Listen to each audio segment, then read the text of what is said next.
Hi and welcome back.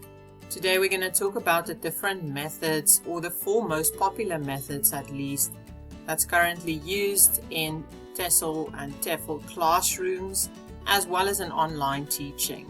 So the first method we're going to discuss here is probably one of the most popular methods used in today's time. It's called the communicative-based language teaching approach, and for short we call it the CLT method. Now, as you can assume from the name, this method emphasizes communication. So communication is emphasized over, for example, linguistic competence or strict grammar use. Grammar forms are not emphasized as much as communication.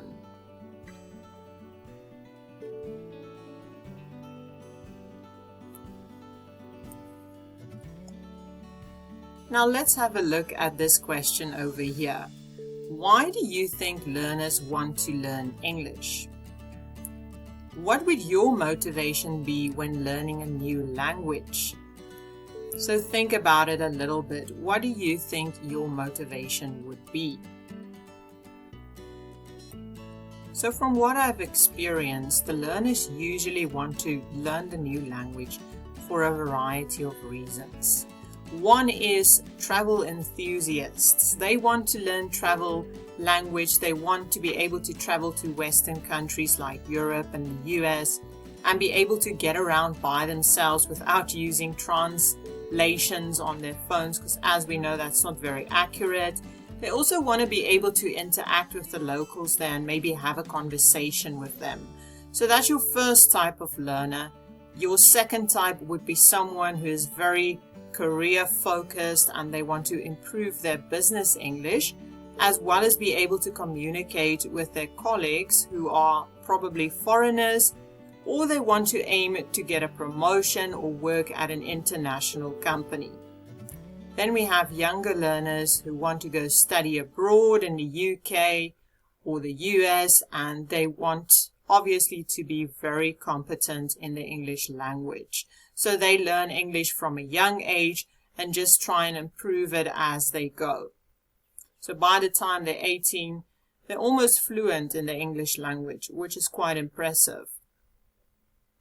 There could be other reasons as well. Maybe you are a foreigner who moved to a different country.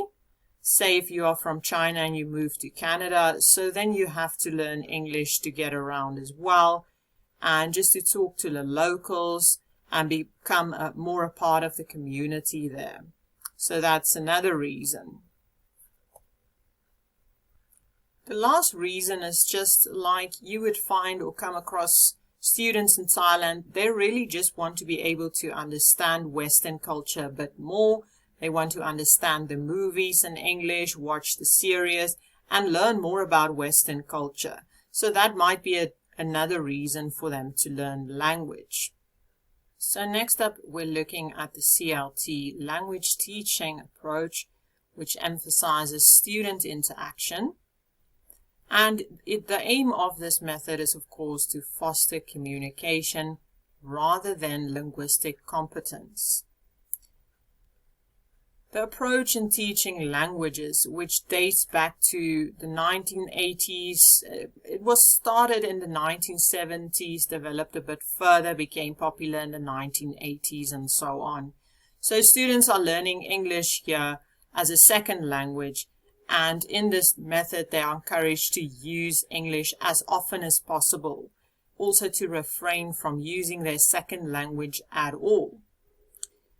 ESL teachers might use a variety of activities while incorporating this method into their lesson plans. You can use group activities and then incorporate the CLT method. Role plays, even tasks or projects can be combined with this teaching method. It's quite popular and quite effective. So if we look at a few opinions over here, by Manbi and Prabhu. The CLT focus on procedures for identifying learners' needs And this resulted in proposals made by a needs analysis, an essential component of the CLT method. So it's a student-centered teaching method. It's based on the needs of the student wanting to learn how to communicate in the English language, which is usually 90% of the reason that students want to learn English is for communication. It is a language, right? CLT focus on the kinds of classroom activities that could be used as a basis of the methodology, such as group work, task work, and information gap activities. So usually when the teacher uses the CLT method, he or she is more of a facilitator, I would say, right?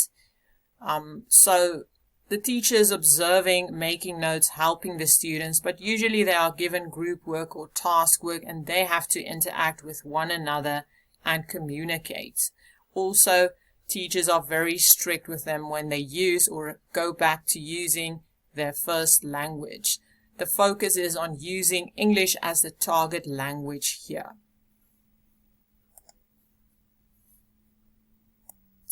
Now, looking at the main characteristics of the CLT approach, one is learning by doing. It's a learner or student-centered method, making it very popular in the 21st century as well. The target language is vehicle for classroom communication. They're not allowed to use their first language. No translation is allowed. Language is taught for functional purposes. The type of language that is taught here can be used during everyday activities, right? So it's quite useful to them, and this also makes them practice it quite often. Less error correction. The focus is not on form and getting the grammar correct, but more on communication. Vocabulary and grammar are taught in context, so not as a separate entity, since the focus is more on communication. The rest of it is quite predictable. So the rest of the characteristic, functional communicative activities, real life situations, and language that the students can use. Social interaction activities, it teaches them to communicate with one another in English and socialize with speakers that are actually English. They practice language patterns, and emphasis is on communication again, not structure. So what are some of the biggest benefits of the CLT language teaching approach? I really love this teaching method. I think because it used to be a big problem in Asia that students weren't able to communicate in English at all, even though they had English in school. The reason why is the order method, called the grammar translation method, was used in the past, where the teachers basically took all of the English sentences, translated in, let's say, Thai language, and this is how they used to learn English. It was very ineffective, and since then they've developed other methods like the CLT method that uses or focuses on using the target language. As you can see here, it enhances speaking competence, encourages learners to practice real-life language, meaning that you're going to practice how to answer phones, what language to use while traveling, how to communicate with your classmates, how to do interviews, what to say when you go to a restaurant, when you travel, etc. It stimulates learners to engage in communication. It encourages them to develop the 4 language learning skills. It enhances cooperative learning because it's usually group work and the language is taught in a social context. So it also encourages sociolinguistic competence. It personalizes language to adapt to the needs of the student. Because the student is speaking in English, he's learning through trial and error.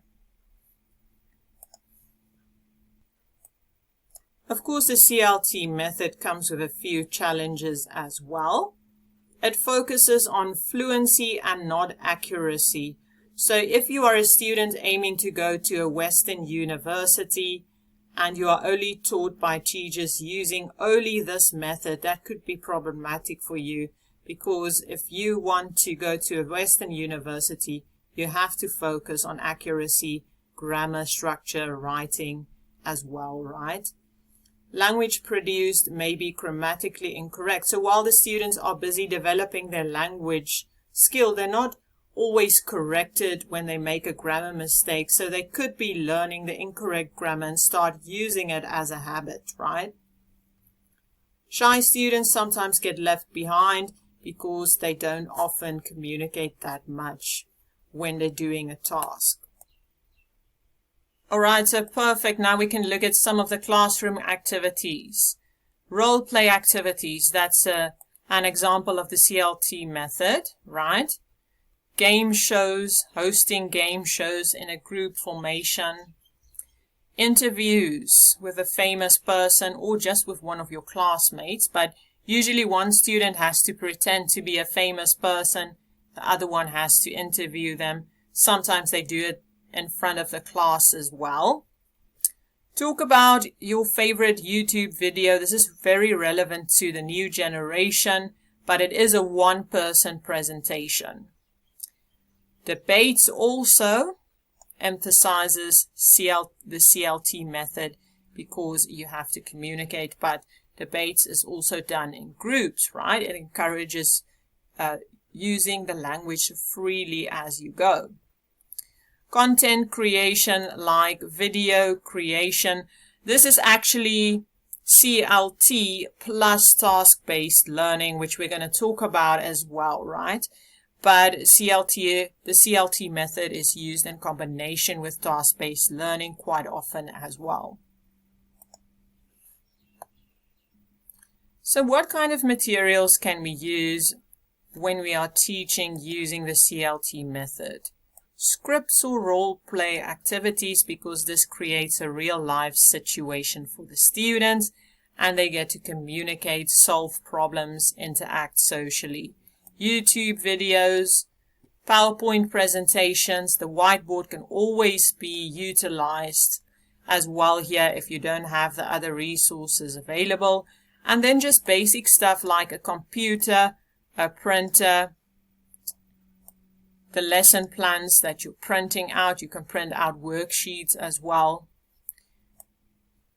When computers are freely available at your school for the students to use, it's going to be much easier. You can use things like software like Canva, even Animaker to make it so fun for them to do these projects like.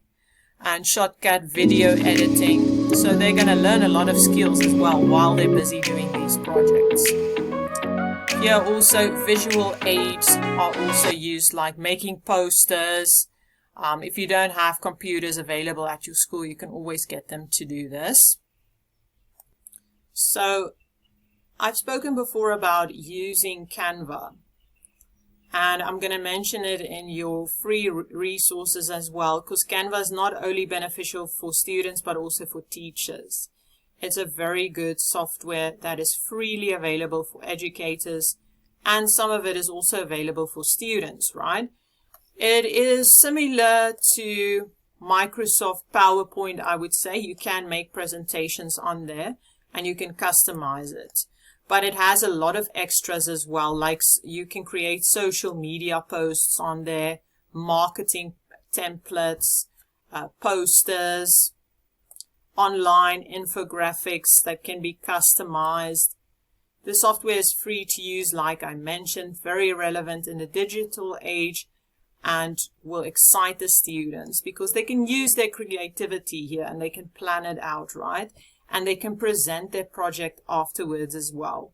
It definitely enhances and encourages creativity. So again, you're teaching them a life skill as well if they use this software. I'm going to speak a little bit more about Canva for educators later. But here you can just get an idea of what the website looks like and what kind of materials you can find here that's free to use. As you can see, very creative.